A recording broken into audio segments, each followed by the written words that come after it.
Okay, so I see that it's now 7 p.m., so we're going to get started. So good evening, everyone, and welcome to our fifth session in our fall series of Green in the City, a program in partnership with the City of London, London Environmental Network, and London Public Library.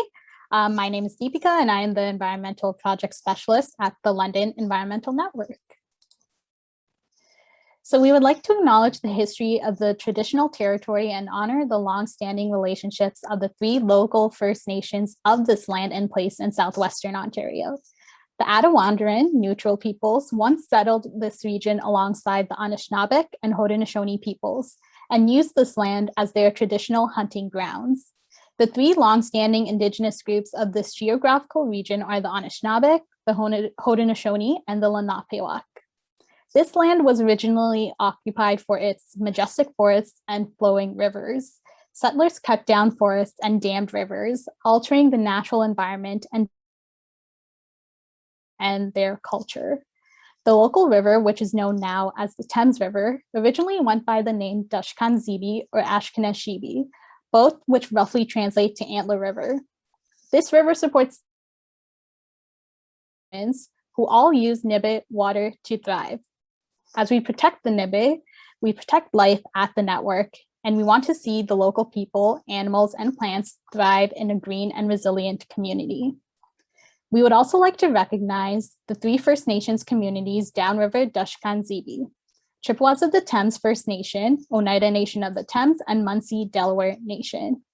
We strive to work with these communities to continue to listen, learn, and restore the natural area back to its original beauty, support environmental initiatives, and help our communities become climate resilient. We recognize the inequities connected to colonization and commit to working towards creating a community and city that is resilient, vibrant, and just. As we are learning about sustainable buildings tonight, we do want to reflect on how Indigenous concepts of sustainability and respect for the land can be incorporated in the architecture of buildings. We also invite you to read the Truth and Reconciliation Calls to Action and to reflect on your own acts of allyship with and actions to support Indigenous communities. The link to these calls to action is being shared in the chat for you to review. And now I will pass it over to Joanna. Thank you, Deepika. My name is Joanna Kerr. I'm a librarian with the London Public Library here tonight at the beautiful Central Library downtown, open until 9 p.m. if you're out and about. And I will be the facilitator for tonight. Along with Deepika, we have Tina behind the scenes helping as well. If Tina can give a wave, if that's possible. Thanks for your help tonight. So let's take a look at the agenda for the evening. Our first guest is Luca Monti from 100 Kellogg Lane. We'll also hear from Dean Shepherd from Reforest London. After that, we'll welcome Terry Lynn Brandt with the Mohawk Seed Keepers. And lastly, we'll hear from Tom Davis at Fanshawe College. After all of our speakers have presented, we'll wrap up the evening with a question and answer period. You're welcome to submit your questions at any time in the Q&A box at the bottom of your screen. So before we begin, I wanted to mention our Green in the City contest. It's new this year, and to enter, you choose an environmental action and post a photo or video of you doing this action on social media with the hashtag What Makes a Green City for a chance to win one of 15 prizes. Some of the prizes include composters and their gift certificates to businesses that include the Squeaky Wheel Bike Co-op and Humans. The deadline to enter is November 26th. And you can find full details on the London Environmental Network website. A quick way to enter will be coming up later in our program tonight related to Greener Homes London and their free virtual home checkups.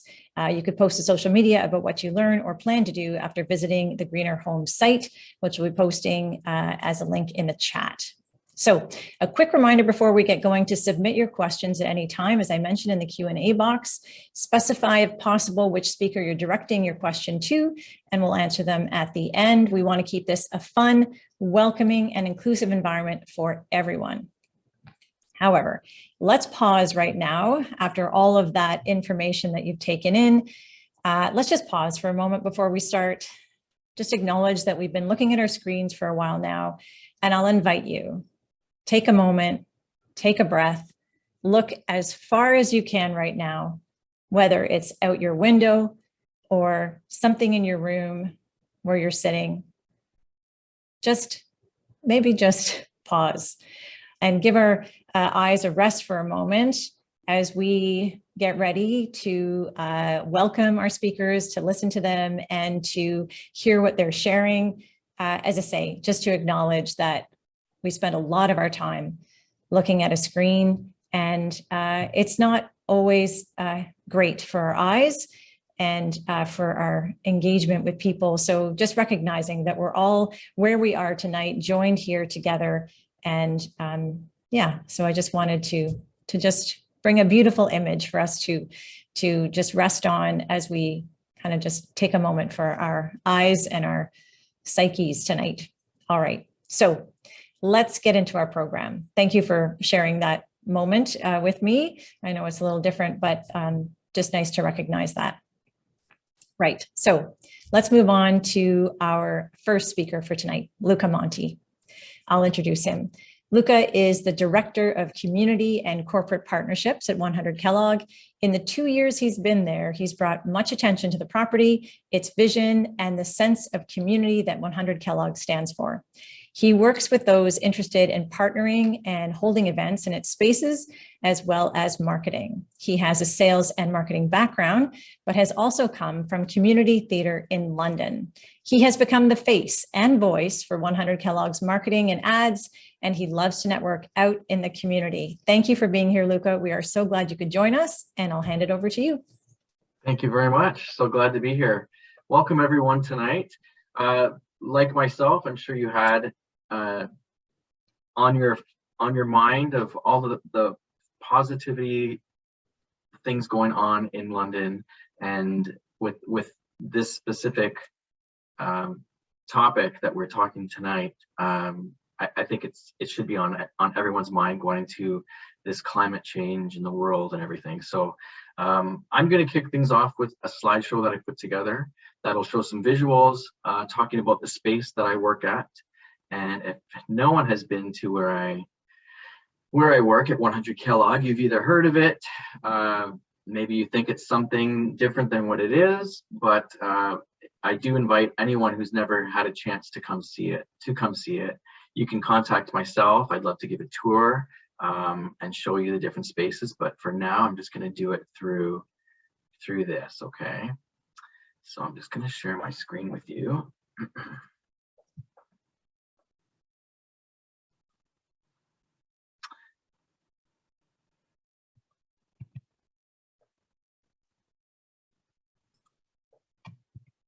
Looks great. All right. So the building at 100 Kellogg Lane, that's the address of the entire square foot block of land that's at the corner of Dundas Street and Kellogg Lane. If you're not sure where the name came from or do know, this used to be the Kellogg's plant in London, Ontario. And it supplied all of the cereal that was made for Kellogg's in Canada, and actually some in the States. The second location is in Battle Creek, Michigan. So between North America, they were producing a lot of the cereals primarily for the Canadian market, but also some in the States as well. The building did close in 2014. For people who did live in London at the time, or even if you're new to the city, it was definitely a heavy hit in the news that over 1,500 people were going to be losing their jobs come at the end of 2014. This building had been here for over 100 years, and brought a lot of joy to children growing up in the city that would drive by and smell the cereals being made, but also supplying an income to many families. So in steps the owners of 100 Kellogg Lane today. In 2014, at the end of December is when it closed. The building sat vacant for 2 years. And this is what starts the subject of tonight. Retrofitting an existing building and repurposing it. And two families came along that had always been doing business with each other. Local families, we have the McLaughlins and the Leaches. And it was kind of brought to their attention that this building, this space, had a lot of potential, not so much just for like warehouse spacing. At one point, there was even talk of demolition and starting something new. But when the second family came on board, it was the Children's Museum that kind of started it. The London Children's Museum will soon be home at 100 Kellogg Lane by the end of 2022. And once they had that offer brought to them, that's when they saw what this building could be. So we start the vision of 100 Kellogg Lane. We had, since 2016, since they took it over, 275,000 tons of metal that had been sold for recycling, which is a huge deal to recycle metal rather than just throwing it in a landfill and letting everything pile up. This is what the building looks like today. The corner there, that glass atrium was constructed last year to enter a new spot and vantage point to the building. I'm sure everyone's familiar with the factory. This was the anchor for 100 Kellogg Lane when it first opened in 2018. So a lot of people think it's just a trampoline park and that's all we got there. But the factory is just one of the businesses under the 100 Kellogg umbrella. This whole complex features many options for kids and adults alike. And this was definitely the feat of it all, to see the space and look up and see like North America's largest indoor ropes course and all the activities that can happen in there. The courtyard in the back, something growing up and I never saw or was exposed to, but if you've ever been to Powerhouse or Paradigm, this is actually off Eleanor Street. The courtyard area is wanting to have a vibe of markets, concerts, just really enjoying that atmosphere like a distillery district in Toronto. They kind of wanted to mirror that image. So this is at the heart of the building and you can't really see it from the Dundas side. It's around back. We have Powerhouse Brewery there. One of the nice things that Powerhouse does with their leftover spelt from their brewing process, it's all given to local farmers for fertilizer. So it would never just get dumped out in the garbage. Paradigm Distillery makes their own gins, vodkas, and whiskeys there. This building was actually, this and the Powerhouse were actually where the power was supplied for the Kellogg's plant. So to see it turned into these new facades is amazing. This is a design of the courtyard once all the construction will be complete. But you have to understand, this is all the existing building. None of this has been built on top of or anything, but with the existing building is the main focus of this space. It's 1 million square feet, as I said, and to offer something for everyone with dining, soon to be the new Hard Rock Hotel coming next year, all the activities for corporate families alike. The Emporium Marketplace was kind of a really big deal for the owners to feature. So when you can see from left to right what the space looked like before it is Kellogg's, what did it look like now, and then what it will look like when it's all complete with all the tenants. But the Emporium Market, the key behind this is featuring local artisans, designers. Think of a mall, but without all the name brands. It is literally just supporting and encouraging people to support local businesses that would want like a small storefront, but maybe they don't want to have to commit to 1,000 square feet. They can do 500, but they build a suit here. So the courtyard space, different ways that we can encourage people to come out to see the different spaces. The Merry Market last year, which we'll do again at Christmas time this year, and then our summer market. The clubhouse is the new shiny toy there on the second floor. This is our indoor miniature golf course, golf simulators, bocce ball, and shuffleboard. To see what the space looked like before and to see what it looks like now, it's amazing what they can do with keeping that industrial, the piping, the exposed brick, all that stuff still. And that's what people love to see, the transformation of like, oh, I remember when it was this. And we loved hearing the stories from the Kellogg's employees that would come through here and like, oh, I remember this is where this used to be, and to see the space. So as I said before, this is the Hard Rock Hotel. designs of what it'll look like on the back courtyard. This existing building faces the inside of the courtyard, and then the other side of the rooms face the Dundas side. This will be the first phase, which will be done in December of 2022. And everything's happening on the inside of it right now. People are asking, have we broke ground yet? And really, it's not about going up higher, but this is with the existing space. So some other things that we have at 100 Kellogg, just to add in for the green side of the building, we have solar panels on all the rooftops of the buildings to help with the electrical costs. Every light inside has been turned into an LED. We have Farmia, a tenant of ours that does a lot of high density farming using less energy and water, and growing cabbage, lettuce in all of the space that we have. It's crazy to see how many things can come out of repurposed building. I think if this building had been torn down and somebody tried to build something like this from the ground up, and I think people would be less receptive to it. But the fact that it was about repurposing and revitalizing Old East Village and the City of London, essentially just to bring a lot of tourism dollars this way for people to see, because so much of what we do in this side of Ontario seems to go toward Toronto markets and stuff like that. But it's really nice that we have a gem right here in our city that a lot of people can be happy and proud of, that it's right in their own backyard. So basically, retrofitting existing buildings reduces greenhouse gas emissions and makes them more energy efficient and healthier for occupants, and of course, the City of London. Thanks so much, Luca. Much appreciated. I've certainly spent time in those market spaces and very much enjoyed it. And what I'm going to do for people is just to share a video now if they want to see another view of 100 Kellogg, and we'll share that in the follow-up email tomorrow too. So don't worry about clicking on it right now. But anyway, much appreciated. It's such a great story to see those spaces and to see how they look today.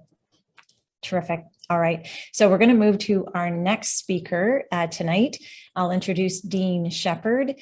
Dean is a London environmentalist with a business and an environmental studies degree. He has been involved in many community initiatives and organizations over the years. He was a member of the Ecological and Environmental Planning Advisory Committee, as well as the Trees and Forest Advisory Committee. He was also part of a small group of volunteers that founded what would eventually become Reforest London.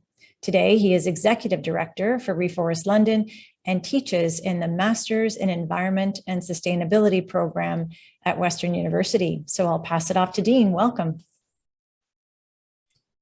Thanks very much. I'm delighted to be here, and I'm delighted to be able to share everyone one aspect of the story of Reforest London. So I'm going to take a second and share my screen first.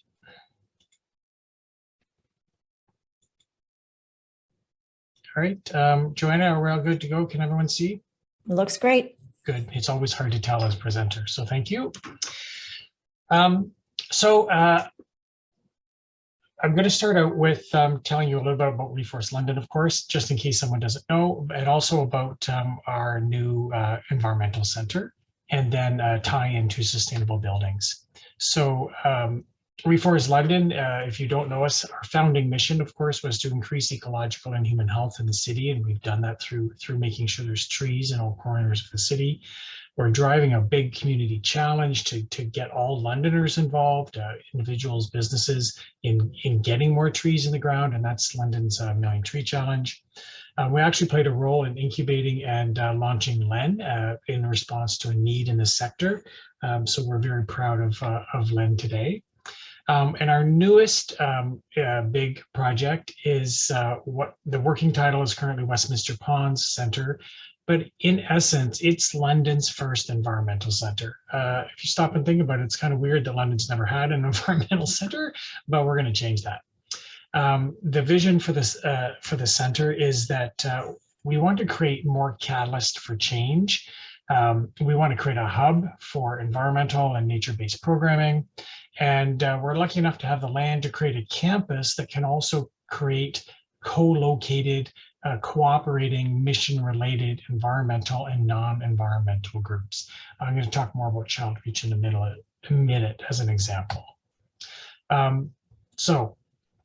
If you don't know where Westminster Ponds is, the bottom half of this map is actually the Westminster Ponds Environmentally Significant Area. It's a natural area, belongs to the city. But just to the top left, just off the map here, is intersection of Commissioners in Wellington. And then just onto the map, you see Parkwood Hospital. So we have a parcel of land that's essentially in Parkwood's backyard. And we became owners of that maybe 3 years ago. It was formerly hospital land. And before that, it was formerly a veterans recuperative village established by the feds in the late 40s. It used to have perhaps 15 buildings. 4 remain standing, and we now own those 4 late 1940s buildings, which we are looking to repurpose and renovate. 3 of the buildings look very much like this. They were dormitories for the vets. It was a village. You can imagine the 40s, it was nowhere near downtown London. So the vets lived there. They had dormitory buildings, they had community center buildings, they had a machine shop to keep the guys busy. There was a golf course, there's 2 ball diamonds, which still exist. And we're focusing on rehabilitating the buildings. Reforest London is using one as our offices with some others. And this is the big community center building. So 3 buildings, very much like this. And this one, if you've ever been to the site, there's no way you've missed this building. It's been empty for some 25 years, and you can imagine the project is going to be to rehab this. But why an environmental center? Why take this land? Why take this big multi-million-dollar project? We realize that more environmental action is needed more than ever. It's urgent. Look what's going on in BC today. It's mind-blowing. We are not gaining enough environmental ground. We're losing ground. We're having problem after problem. Things are getting worse. Things are not getting better. Climate change is a real emergency. So Reforest London was looking for a way, how can we have more impact? How can we make our community better?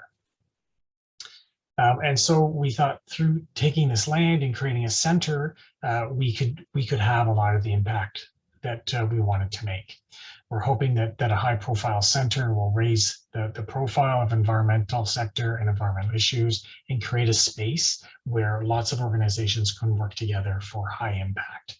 So it's definitely going to be a hub. It is already, in fact, a hub for environmental groups. Reforest London, London Environmental Network, Thames Delta Land Trust are already on site.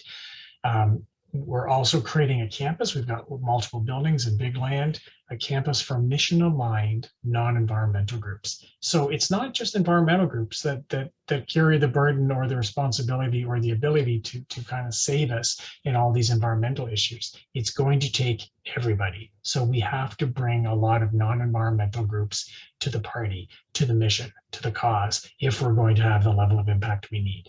So a couple examples of this is Child Reach, if you know them. They're an early years education group, and they run an outdoor nature-based program for very young children. It's a great example of a non-environmental group also driving forward the mission of the importance of nature and sustainability. Likewise, with the school board, we're lucky enough to have secured the school board as a tenant in one of our buildings, and they are running the majority of their outdoor education, their outdoor environmental education from our site. And on top of all of that, we also want to be a showcase for green building features and technology. We want to create a place and an experience where people can touch and see and feel sustainable building materials and systems. This might be quite foreign to a lot of people. We want to normalize it.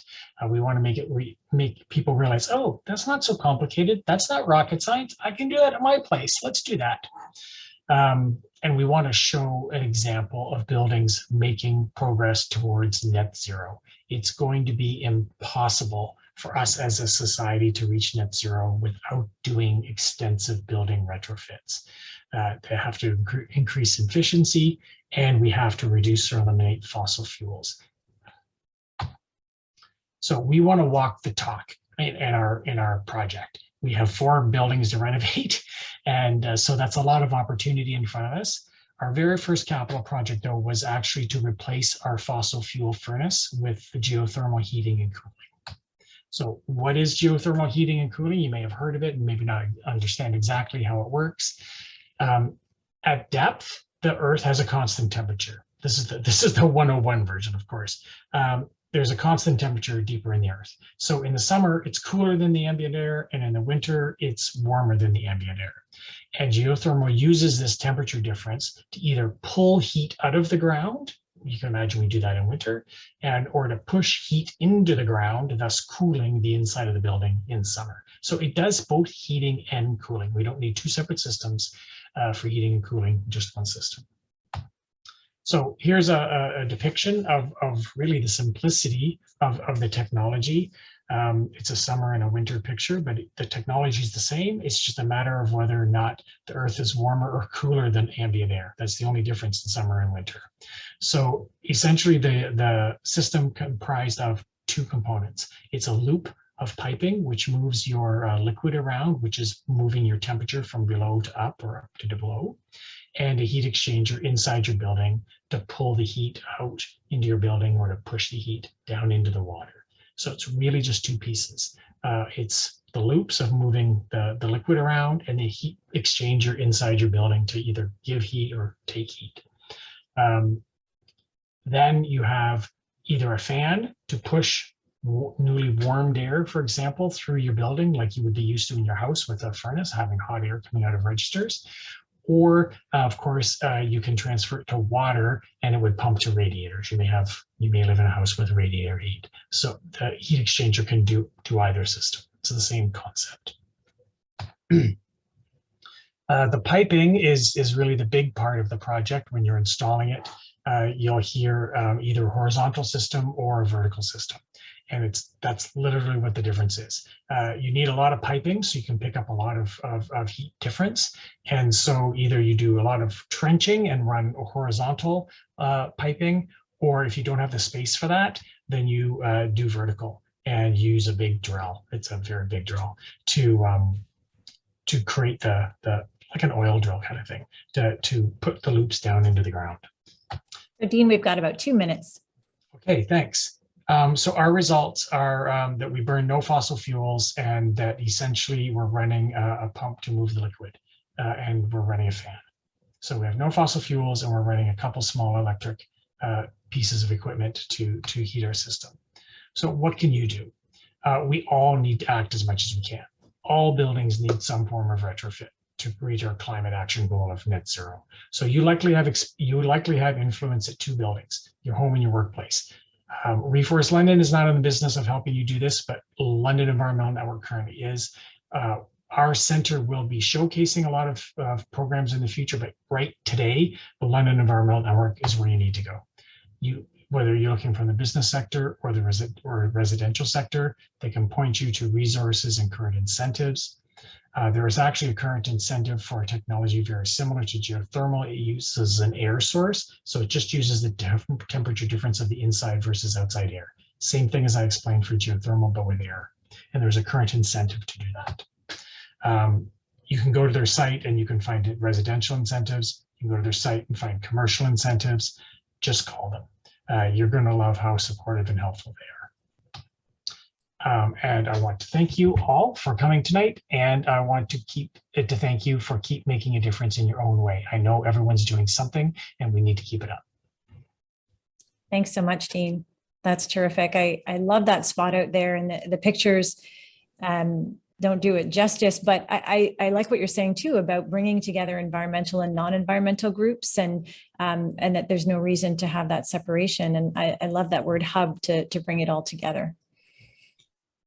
Really great. Okay, well, thanks so much. As I say, if you have any questions for any of our speakers tonight, please use the Q&A box at the bottom of your Zoom screen, and we will ask those questions. after our presentations tonight. So what we'll do is we will move to our next speaker tonight, and that is Terry Lynn Brandt. I'll introduce Terry Lynn. And hi, Terry Lynn. So Terry Lynn is a Turtle Clan of the Mohawk Nation. She lives and operates Mohawk Seed Keeper Gardens on the Six Nations Reserve. As a traditional seed keeper of her nation, she spends a lot of her time mentoring the next generation of seed keepers and maintaining the Six Nations Heritage Seed Bank, which is housed in an earth ship that she built. The earth ship is like a ship on the ocean and provides for all of a family's basic needs, including thermal heating and cooling in its recycled tire construction. She is looking forward to sharing more about its earth-friendly design. And with that, I'm very happy to welcome Terry Lynn. Yes, thank you very much for having me. And I'm going to hit the screen sharing. And I hope I am screen sharing now. Can you see my screen? Yep, it's getting there. Yep, we've got it now. So Terry Lynn's going to share some photos with us tonight. Yeah, sorry, I didn't make it into a slides because I use a Mac and I'm not very good at that and it doesn't seem to go through. But anyways, yes, thank you for inviting me here tonight. And yeah, I want to share a little bit about what we're doing. As it said, I teach traditional Haudenosaunee agriculture in my community. And that led me to needing a facility or a building to be able to house as a seed bank, etc.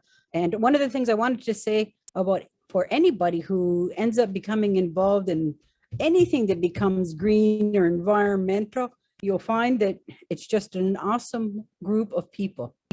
It's not the corporate world that you're used to. It's not formal and all this kind of stuff. There is just a lot of people who want to come together and see what they can do to put their minds together and see what they can come up with for the future. So as you see here, this is just an initial picture. And what I wanted to show you here is that an earth ship is basically a basement, okay? And where one side is covered with glass so that the light can provide heating and lighting for the facility. And you can see all the way across behind this wonderful group of volunteers who came to help us build this earth ship, a tire wall behind them. Each one of those tires are filled with sand and have been pounded. And once they are pounded like that, they end up weighing about 300 pounds each.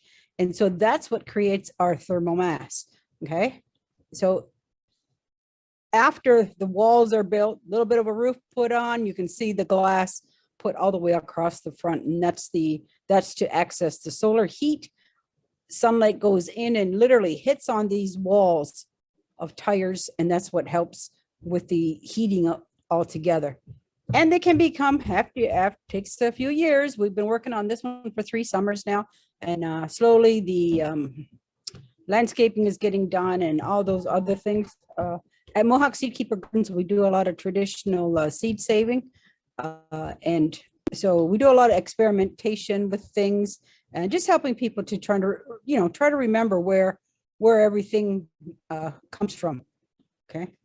So now, one of the main features of an earth ship, obviously, is solar panels. And these ones are placed on the roof of the facility. We are now looking at adding a little bit of wind energy. While the solar is awesome and great, remember November and December in Canada can be quite dark. So we wanted to add something that's a little more consistent and provides us with a little more consistent, even electrical demands, okay? So that's kind of what we're doing to run our things like our lights and our computers and our water pumps and our small refrigerators, all those kinds of things that are necessary and needed in today's modern society. And one of the things that I kind of try to remind people too is when you start to go green, it's not just about trying to figure out how do I do what I want to do and maintain the same level. We have to start to think, to me as a society, more about how do I cut myself back, right? Do I need 3 bathrooms in my house? Do we all need a car, 2 or 3 cars in our driveway? So we got to think about that. And so space becomes kind of important, and it becomes one of those things where we start to think about that. Okay. The earth ship itself, I'm not quite sure why this one isn't getting bigger. Can you see that one on the screen? I can see the one, yeah, with the two Yeah. planks. Yeah. Yeah. Okay. So one of the things about earthships is that they are a big thing is the thermal mass. Okay. The tires help create that thermal mass where the sun heats up the tires during the day and it gives it off at night. And this creates like a kind of an even source. And as you can see here, we even created the foundation of the building with them. And when we were building this, you can see that those tents in the background, those are put over some of the workers when we were working, because we ended up going, it was between 90 and 100 degrees for 3 weeks. And it was just crazy what we're starting to, as citizens, starting to have to endure because of climate change. So a lot of those things were really changing us. And this is just a close up to show you how the tires eventually get buried. They get a little bit of screen to help hold some of the final cobbing walls on, and things like simple as water bottles. One of the things about earthships is that they generally use 80% less concrete than a normal building, because concrete, again, it's not always the greatest thing for the environment and stuff. So taking things like water bottles and just to fill in some of the space where, what helps do those kinds of things. And these are the kind of little tidbits that people just start to learn. They just say, hey, we can do this. Why do we, let's try something else. On the interior, you can see slowly after we put in the tire walls, we added our electrical lines, and it's maybe kind of hard to see, but right there in the middle, just close to that green scooter on the wall, you'll see a pipe sticking out. And that pipe is kind of important. It actually provides some cooling, like it's our air conditioning. Okay, so these walls eventually get covered up through. We just had a mess, as I said. A lot of green energy people are really cool people. So this was just a young group of people who just came and started helping us with the cobbing. Now, cob is a kind of a primitive form of cement that we initially cover the tires with. So we harvested the sand and the clay and the straw right from the property, so we didn't have to buy any resources. We just started to use and look at what we had in our ecosystem. And so you can see there's kind of how with the cob wall, how it turns out. Everything, you can't see the tires after a while. We add one more layer onto this later on, and it becomes like a finished layer that you can actually put paint on or anything of that nature as well. Okay. So now I'm trying to get to my next picture. Now I told you to keep your eye on that tube.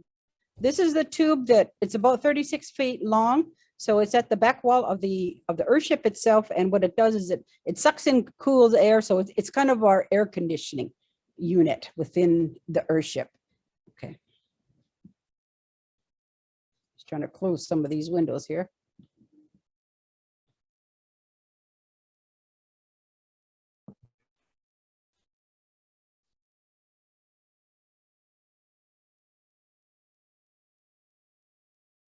Okay. Above the greenhouse itself, we have regular greenhouse windows. These operate on their own. When it gets really hot in that section of the building, they open up, so they suck the air from through the cooling tube to help us in the summertime to cool down. We use a lot of recycled materials, such as there's some bottles that we just simply cut ourselves. And depending on where we're using them, sometimes we place them, that's placed in insulation, and then eventually it goes up and we cob and concrete around them just to create a beautiful look to the building. Helps with the exterior walls, plus it creates some beauty in there. And we even this here is a tin can wall. It's on the inside of the earthship itself. The rainwater is collected off the roof and put in through a little filter there. And we now have that filled with charcoal. We have a little bit better downspout there to help us with the initial filtration of water. Runs inside, we use it in the sinks, etc., and then runs along this planting cell. this planting cell is where we grow the food within it. And the other side is an aquatic center. So after the sinks, the gray water run along like an underground river in this, and the plants drink from it. And we pump it into the aquatic center and back and forth for filtration for the fish, to help, again, just to help to feed the people that live within it. And so that's basically some of the things. We do have a root cellar built into the floor because there's automatic cooling that we take advantage. This is my grandson messing around, just to take advantage of the coolness, to store some of our vegetables for the winter. This door at the end was a recycled door. We just took a big door, cut it down, put some plexiglass in, did our own door to help us have to save something instead of it going to the landfill. And these are some of my young volunteers who are making some chimes from the top part of the bottles that we didn't use. So, and this here section here, just showing you how close water bottle, the bottle walls and how they connect into our tire walls. And this one actually gets another tube because we're building a solar heating and water vent that's coming out of there. So yeah, so that's basically the Earthship, and maybe not something for everybody, and it's not really a retrofit. It was a new build using old things. So I hope you enjoyed that. Thank you. Thanks so much, Terry Lynn. That was wonderful. And I absolutely love the beauty of the design that came from the glass bottles as well in the walls. That it's a great project. So I'm sure we'll get lots of questions about that too. All right. Well, thank you so much. And now we will move to our final speaker for the evening. And there we go. So let's now introduce Tom Davis.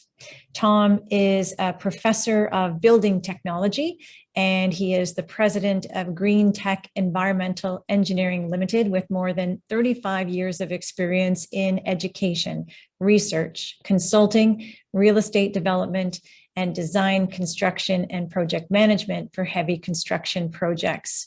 Tom is the national academic member of the Canadian Home Builders Association Net Zero Council, and is a principal investigator in applied research working on sustainable design and deep energy retrofits for existing buildings. Tom is also a lead accredited professional with the Canadian Green Building Council. I can't think of a better person to round off our session tonight. And with that, I'll hand it over to Tom. Thank you, Joanna. I hope that doesn't count against my time. But welcome, everyone. Thank you all for coming out this evening and spending some time with all of us. I have a high regard for all the panelists here this evening, and thanks to Joanna and London Environmental Network for orchestrating this event. So I'm just going to take 1 second here and share my screen with you and talk a little bit about what I'm up to at Fanshawe College, some of the research I'm doing. As Dean indicated, that if we're going to save this planet, we're going to have to fix the buildings that we have. The greenest building you'll ever build is one that already exists. So one of my research projects is to redevelop this townhouse complex that the college owns to net zero. So that project is underway, and I've partnered up with our federal government on that project. So that, the nice thing is that we're really engaging industry. It's a team sport, saving the planet. As Dean also said, that getting all your Dean quotes out early here, that it takes a multitude of different parties to bring this about. And by the way, every industry on earth is also going through a similar transformation. So we're helping industry understand what the challenges are for themselves and to develop products to renovate. In Canada, we have 14.5 million homes that require a net zero retrofit. In the city of London, we spend over $1.4 billion a year on energy of various forms. And as you can see, as you look around the dial, only small percentages of that money spent stays in the local economy. Imagine if we could make all of the energy on the roof of our building or the walls of our building and have that extra $1.5 billion of pocket change to spend. I work with young people. A young inspirer out there is Greta Thunberg. And stealing one of her quotes, good jobs and a livable future. And I agree with her that it's time to haul ass on climate change. So in the foreground, you see Kestrel Court, our R4 residence. And in the background, you see the main entrance to London main campus. So we have proximity and profile. I've engaged over 20 academic programs in this research project. So here's a student vision of the transformation where we go from sort of dog patch real estate on the left to a renovated net zero townhome that's self-energized on the right. This is a cool link. I'll make sure that we put it into the chat. It gives you a virtual tour on Google Earth around all the various different projects on campus. I'll give you kind of a quick tour of a few. A few years ago, we added solar walls to our high-rise residential buildings on campus. These buildings now provide heat in the wintertime to our buildings, so we're not burning natural gas. The object of this exercise was to offset 400 tons of carbon dioxide every year. So you can see up in this top corner is the outside temperature, 0.6 degrees Celsius. And I'll draw your attention over to the left side here. The air that we're pulling off the solar wall in the wintertime is 33 degrees. We actually have to mix it with outdoor air to cool it down so that we can bring it into the building at 18 degrees. Notice that the burner for natural gas is turned off. That's what that device is there. And you go, well, that's fantastic during the day, but since I'm a researcher, we measure things and we bury sensors in these assemblies, and we find that the yellow bars here represent when we're getting 100% free energy from the sun. And not surprising, it happens during daytime hours. The real surprise was all the free energy that we were getting at night. And what had happened is the solar wall had stored that energy into bricks, so that night we could draw warmth off the outside of our building. The total of these indicate what we would have burned for natural gas. The blue bars are where we actually burned natural gas at night. Kind of cool things. We're now exploring whether we can use the orientation of these panels to air condition our buildings in the summertime. And what you see here is all the different solar walls on campus totaled up. Obviously, this is the daily temperatures. As the temperatures rise where we want them to be for human comfort, we draw less heat off the solar walls. By the way, every Monday morning, I get an email sending me these data. This is the first in Canada DC electric domestic hot water for the building behind it. So if you wash your hands in our D campus building, you will wash it with sunlight.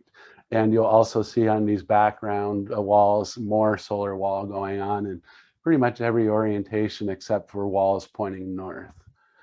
This is a bifacial solar array that we use to charge students' computers, cell phones, and their own personal batteries when they're outdoors in the summertime. This also contributes to domestic hot water.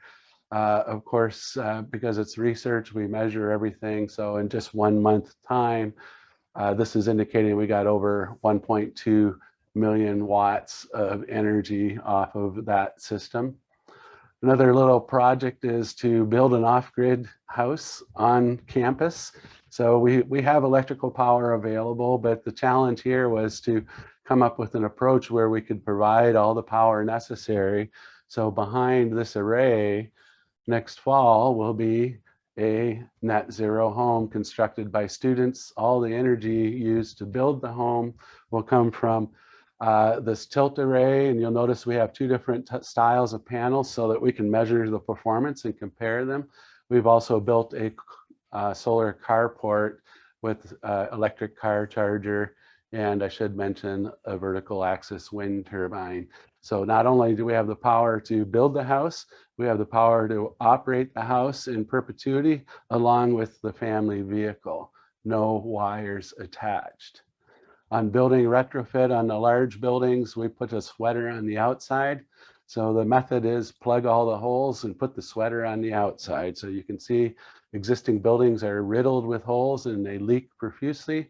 By insulating and plugging those holes, ultimately measuring the effects of these insulations with sensors built not only in the walls, but in this study, we also analyzed the power available to be harvested off of windows. That's coming in our Innovation Village building, the largest bifacial or building integrated photovoltaic array. This is a rooftop array that has 2 sections over here, and its purpose is to air condition this building during the hottest day of the summer. And I'm happy to report last year that we actually operated the month of May completely net zero. This system also emails me results on a weekly basis and shows me the results for both arrays. You can see a couple of different shades of blue. Obviously, one array is slightly larger than the other, I should mention. And that too totalizes the production each day. And you can see even on cloudy days, we still get free electricity. Not 100%, but a lot. That brings us back to Kestrel Court in the future, using building science, working with students, allowing them to see the defects in buildings that exist so that we can go about retrofitting 14.5 million of these with our industrial partners hand in hand. A lot of times when you're doing renovation as designed, we have a roof truss that fits the building, and we had a set of buildings where the roof trusses didn't, and they were made to fit. Obviously, those are problems that you can encounter. Other warts that we have around the property, not too dissimilar to what you might expect, and then some student concepts to see what's potential. So we've got 2 minutes, Tom.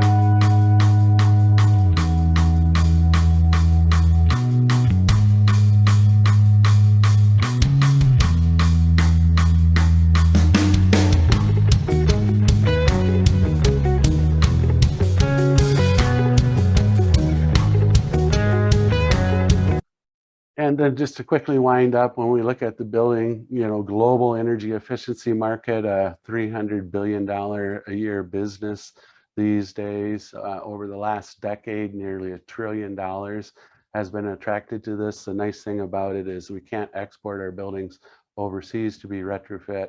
It's going to create jobs here.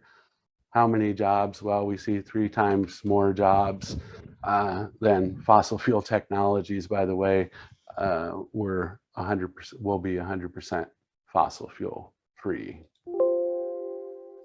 And thank you so much for your time. I'm sorry if I ran over just a little bit there, Joanna, but a lot to talk about. No, you didn't run over at all. You're perfect. No, that was 10 minutes on the nose. Thank you so much. Very interesting. I didn't even know what a vertical access wind turbine looked like. You've given us so much. And I see by the comments as well, people are just saying, wow, what a powerhouse of building technology Fanshawe College is. So thank you for sharing that.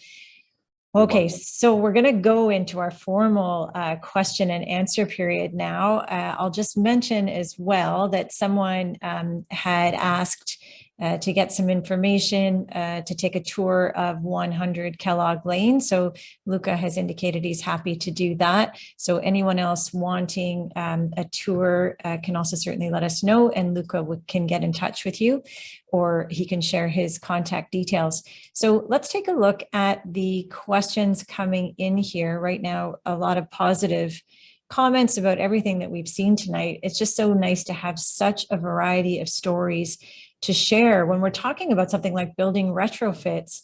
It does apply to everyone in different ways. As Dean was saying, that we have a workplace and a home to look at, to really take a look at, to see what's possible. Right. Okay. So thank you, Tom. Tom has shared that visual tour of Fanshawe as well for people in the chat. And let's go and take a look at the questions. And in the meantime, if I could put it out to everyone here while we wait for people to add their questions.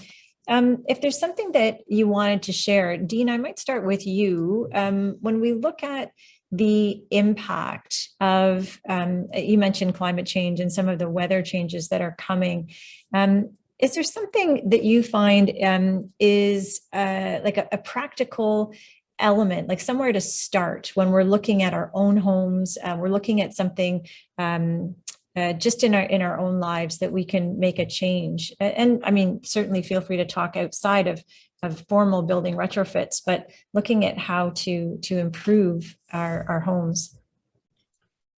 So one thing I think we struggle with in the environmental sector is this constant messaging of recycle better, be more energy efficient, do this at your home, do this at your home. We are not going to save the world with individual actions. They are important, absolutely. We need people to support policy change, systems change, and new government approaches. We need transit, for example. A lot of emissions come from cars. We need people to let their politicians know that we support more transit, and then people will have options not to own a second car or not to make every single trip to the corner store by a car. I think that's a real paradigm shift in the messaging compared to what you've been hearing. Is there's a lot of pressure on individuals to be better. It's important, but don't kid yourself. It's not enough, and it's not our fault as individuals. This is a big mess. There are big systems changes that need to be made, and people need to put the voice behind it. Otherwise, politicians won't do it. Thanks very much. Very well said. Very well said I indeed. agree with you, Dean. I encourage my students to use their votes and their voices and their choices, your monetary choices. Every dollar you spend is a vote for that corporation. And, and I love what Luke is doing with buy local. There's certainly a lot of room for expansion there. And I agree that we need a entire, populist movement here. And I agree, turn down your thermostat a couple degrees, that'll save you 20%. Good and awesome. And we can come around and retrofit your building so they'll energize themselves in the future. We know the future electricity is going to be approaching $0.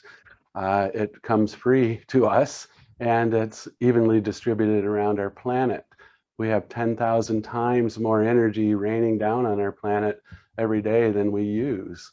So it's not an energy problem that we have, it's the channels that we use, and the channels have been created by us. It's as if the dinosaurs sponsored giant meteorites. We're part of our own demise. We're subsidizing these fossil fuel companies 142 times more than we are renewable energy companies, and one's destroying the planet and one isn't.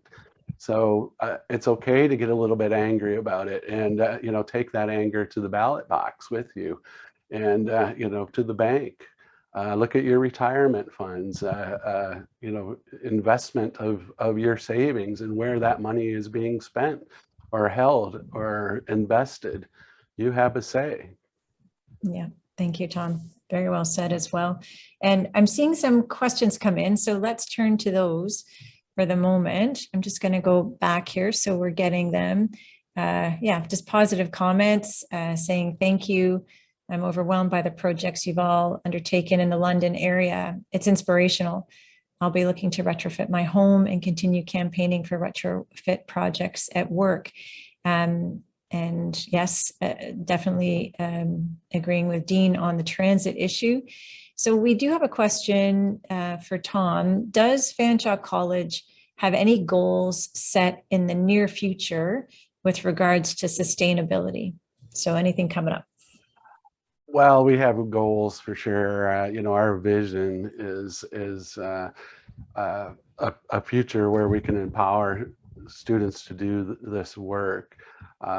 We do have a sustainability department. You can email sustainability@fanshawe.ca with your direct questions. We're a member of an association of colleges and universities where we're all striving to go to net zero. There are a number of goals that we've set and achieved. in spite of Dean, agreeing with Dean's comments on recycling, on a large campus with 40,000 students is something that's been a challenge and it's been taken on beautifully. A lot of it is just behavior modification, right? Getting people used to, making and doing the right things. Within our other residences, you saw some of our high-rise residences, we have energy challenges. One floor can take on another floor and they can win Timmy gift cards or, whatever the prize of the week is. So absolutely. And, the people that are really going to save the planet aren't the experts sitting here on the panel. It's the people we haven't heard from yet. So, I say to every student, we give you a wireless communication device when you come to Fanshawe College. It's called your voice. Use it. So that's the best tool we have to implement change. Thank you. And I have another question. Tom, this may be up your alley as well, but please, everyone, let me know. Here's the question. Is there any way to retrofit existing window structures so that they can be more energy efficient? I noticed most windows installed in new build homes tend to leak air and condensation forms daily in the winter inside the glass. Who's interested in taking that one? I'll take the first shot at it. That we have a lot of windows on campus too. And the last project I worked on, I spent $2 million on new glass. So, it's pretty important. I recognize that homeowners don't have that money, and I was looking for value for people. And one of the companies, and I believe the name is Magnetite, it's a retrofit window that's cut to size, custom, and it essentially uses a refrigerator magnet, and it sort of pops in place as a winter storm window. So those are pretty cool technologies. Again, we're just looking to anything that keeps air from leaking out of our buildings. A typical house will leak 5 times its volume every hour. So, weather stripping around doors and under doors and windows, it's incredible. Yeah, I know, it's mind-blowing until you measure this stuff, Dean. And so a lot of the things that we think of as common sense, like weather stripping and storm windows, make perfect sense. Other things, basements, 20% of your heat can leak out through your foundation walls if you have unfinished basements. So another area where you could maybe get in there and spend a little bit of money and get a lot of bang for your buck. The technologies are incredible. We're developing new technologies with manufacturers. One of the problems that we create for ourselves when we make really efficient homes is all the mechanical equipment that's made on Earth now is oversized.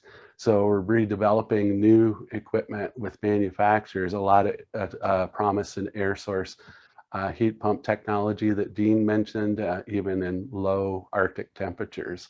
So stay tuned, again, 100% electric options. Mm-hmm. I'll also throw in a plug for Ground Source too, because another energy company out there is Enbridge, and they'll come in and drill a well beside your house and sell you the energy under your house for a fee, of course. So, but to see a fossil fuel company, drinking the Kool-Aid, I thought is pretty remarkable. Thanks, Tom. Did anyone else want to talk about windows before I go to the next question? Okay. Thank you. There's a question for you, Dean. The question is that you mentioned you're part of the Western faculty. So what are, same as the question about Fanshawe, what are Western's goals and sustainability involvement? The short answer is I can't answer this. I teach one course in a master's program, and so I'm not involved in the corporate initiatives at Western. I teach in a master's environmental and sustainability program. So I'm just focused on that program. So I, of course, like all institutions, Western has some plans. I would risk to say that Fanshawe might put them to shame. Fanshawe is just such an outstanding example. Thank you, Dean. I've spent the last 2 days giving guest lectures in that program at UWO, so I have a lot of admiration for those students as well. Is there a contact maybe at Western that we could share who might be able to answer that question about their kind of bigger corporate vision? I'm going to guess exactly like Tom that there is an email address for the sustainability office. There's absolutely a small sustainability staff. You just have to find them. So Google search probably get you there faster than a search of the Western website. It's usually the case. So it should be easy to find. No problem. And we can include that in the follow-up email too. I'll just add that there. So we have a few more minutes. I just want to bring Luca and Terry Lynn back into the discussion just because I just so appreciated, as I say, the diversity of stories that we shared tonight. So I'll just invite you both. Terry Lynn first, do you want to share anything about the Earthship? Like the first thing I was thinking was, who is living in there? Right now, it's an agricultural sustainable learning center. That's where we teach our traditional ways of living within the earth and the environment, growing our own food, preserving it, all those things that we've always done on Six Nations. One of the things I did want to kind of mention, though, or get maybe some feedback on was, it's nice to talk about a lot of environmental retrofits and stuff, but when you think about, for example, I live in a First Nations community, and in the big thing of Canada, the social justice issue is a big thing. There's nobody looking at trying to fund anything on a First Nation. The building, the Earthship that I built, literally came right out of my pocket. You know, so you don't get any opportunities for that. And I don't know how, as a country, we're going to move forward when we're leaving not just Indigenous people, but a whole layer of the social economic level in Canada out in the cold. So I don't know if anybody has anything, because I still look at those student housings. Well, they're beautiful. That's a very elitist group of people. How do we reproduce that for all the people, all the citizens in Canada? I just want to step in and support what Terry Lynn has just said. I think the intersectionality of social justice issues and environmental issues is key. And we aren't going to move forward unless we all move forward together. And social justice issues are key to our success. Thank you, Dean. Yeah, very much in agreement with that. And Terry Lynn, we're going to share a contact with you as well. There's someone in the chat who is just wanting to connect with you about a project as well. So we'll make sure to connect you there. Just want to make a note for myself as well. All right. So we have about 3 more minutes. I'm just cognizant of our time. Sorry, Terry Lynn, there was one more question for you. Someone is asking about the possibility of touring the Earthship. Yeah, I'm just messaging her. Okay, great. All right, that's taken care of. All right, let's bring Luca back into the conversation as well.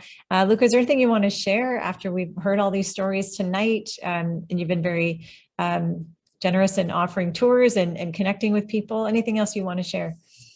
Yeah, I'm blown away by the other panel's efforts in everything. I feel like one of the reasons coming on board with 100 Kellogg at first had nothing to do with all the things that they're doing for the environment or anything, but I thought it was such a cool place to retrofit and revitalize, and I loved the vision of what the owners had. But to hear what the other panelists had to say, I feel like we've barely scratched the surface with just only being able to do like small things, like just to save energy and try and make that building itself be less dependent on leaving a green emission. And I don't think it's enough anyway. But there's still so much more that everybody can do, but it still does make me feel good that we at least are doing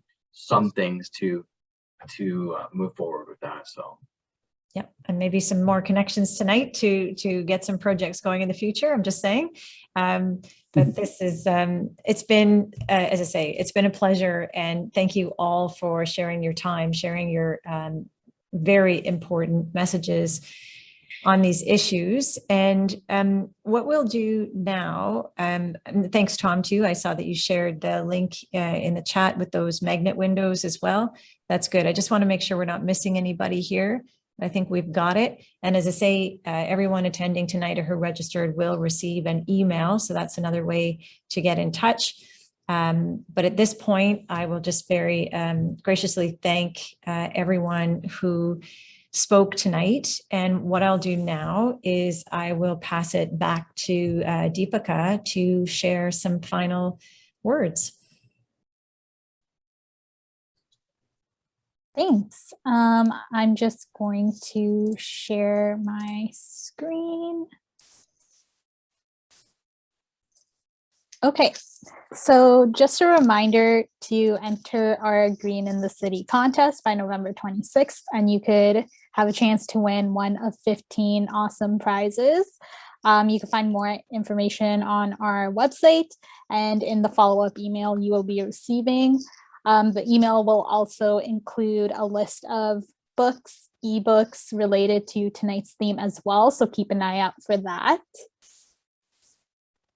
We have one more session left in our Green in the City series, which is happening next Tuesday. We'll explore climate change with Dr. Gordon McBain with the Department of Geography and Environment and the Institute for Catastrophic Loss Reduction at Western University. We will also hear from Sam White-Eye at an Indigenous Leadership Specialist at Carolinian Canada, and Jay Stanford, Director of Climate Change, Environment, and Waste Management at the City of London. We also have a feedback form for the series, which can be found at the link. It's a pretty long link, so we'll put it in the chat. This will be very useful for knowing how we can improve these events going forward, and it only takes a couple of minutes to do, so if you can do it, I highly encourage you to. If you would like to stay up to date with us on upcoming events like this one, volunteer opportunities, and so on, be sure to sign up for our e-newsletter through our website. And I also just wanted to say that we are currently offering free home checkups through our Greener Homes London program. And these checkups are really great if you want to find out what changes you need to make to your home that will allow you to reduce your climate impact and improve your carbon footprint. These virtual checkups are only an hour long, and if you use the code FREECHECKUP, your home checkup will come at no cost. So be sure to take advantage of that while you still can. And once again, we're super excited to be collaborating with the London Public Library and City of London in organizing these Green in the City events. And finally, I just want to say thank you to all of our amazing speakers for tonight. Our supporters, and thank you to all of you for coming out to learn more about environmental initiatives in London and how you can get involved in environmental action. So I hope you enjoyed tonight's Green in the City event and that you all have a good night. Thank you so much.